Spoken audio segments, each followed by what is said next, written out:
clocking off time at Britain's fastest growing workplace. Yes, sorry everybody else, it's London. Over half the jobs created in the past 3 months were created here, in Cappuccino Land.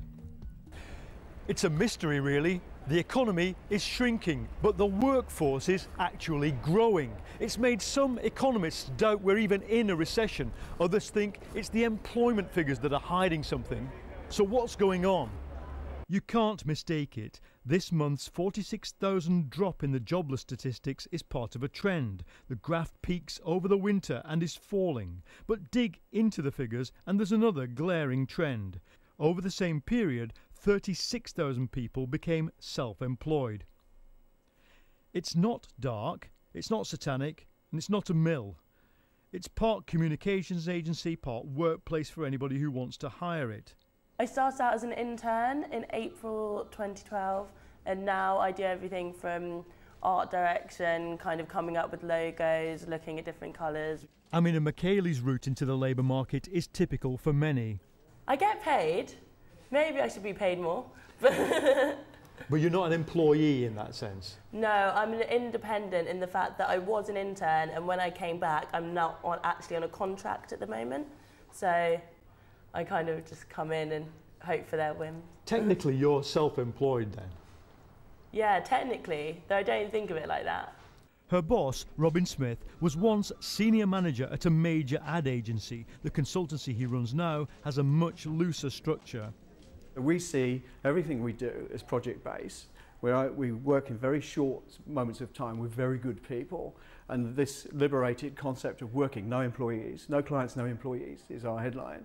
It allows us to bring the right people to a problem. Now, compared to, say, a steelworks, this might seem nebulous, but this is the kind of business that is growing.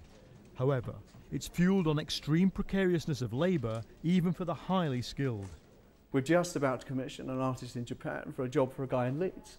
Now we can do that because he's the right person to do the job, not because we're employing a whole bunch of people that need to be paid. So I think that kind of liberation, the opening up, taking down the walls, and changing the relationship between employer and employee into a more collaborative concept where we work together for a common objective is the way the world is going. It's this kind of work, plus of course the Olympics, that the experts think have done most to reduce the jobless figures. We've moved from a jobless recovery into a recession which is actually creating jobs, which is pretty strange. And that's happened for two main reasons. The first is a shift to part-time employment, and also people are shifting towards self-employment. So over the past 2 years, self-employment has risen by approximately 7%, and traditional employment, say by a company or by the government, has risen by only 1%. As for the Olympics, if today's figures do reflect a short-term boost, say the experts, get ready for the hangover. Over the short term, the Olympic Games employed about 100,000 people. And for lots of those people, their contracts are going to run out in September when the Paralympic Games finishes. Many of those people were comparatively young, and they're going to enter an economy where youth unemployment is running at about 21%. There's another reason why the positive job stats might be hiding a less wholesome picture. Banks are scared of pushing businesses into bankruptcy, so compulsory liquidations for businesses are now at their lowest since the crisis began, and you don't need a crystal ball to work out what that means. For the economy to create 200,000 jobs in 3 months is good news, especially for those that get them, but economically it's the type of jobs that matter.